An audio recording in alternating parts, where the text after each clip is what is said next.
nkwanirizaako nnyo wano ku mpewo z'Egyementu Uganda era nga omwimbi gwe nkuleetedde Byewunyisa King Saha ku nnyimba 77 z'ayimbye omuli ezize ezimanyikiddwa n'endala nkuyanja era ng'ono mwattu King Saha olw'ekitone kye okuva ewala nga yaliko mu The Music Umbrella kiyite Lion Island Music Empire eya Jose Chameleon.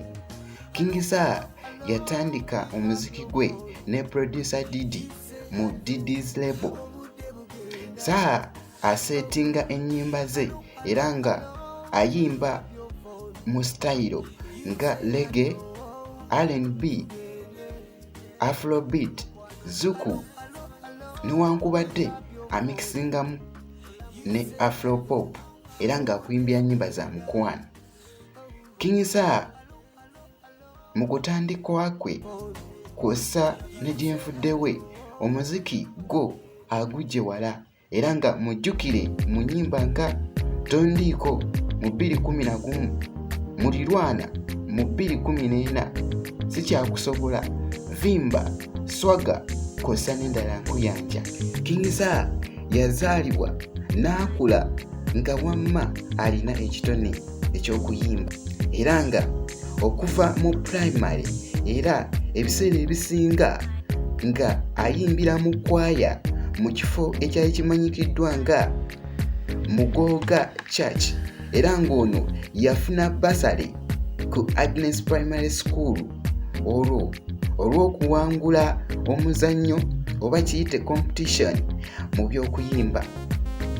King Saha mu byafaayo mujjukire mu kayimba nga Mulirwana mu 2014 era nga afunye award nga Uganda Entertainment Awards kiyite UEA, High People Rising Star Award kw'ossa n'endala nkuya mu Uganda Music Industry. King Saha yeekolera erinnya bwe yaliko ku Coco Studio Africa wamu ne bayimbi banne omwali Wizo, Yalet Negu okuva mu Ethiopia, under music producer mwite Daddy Andre.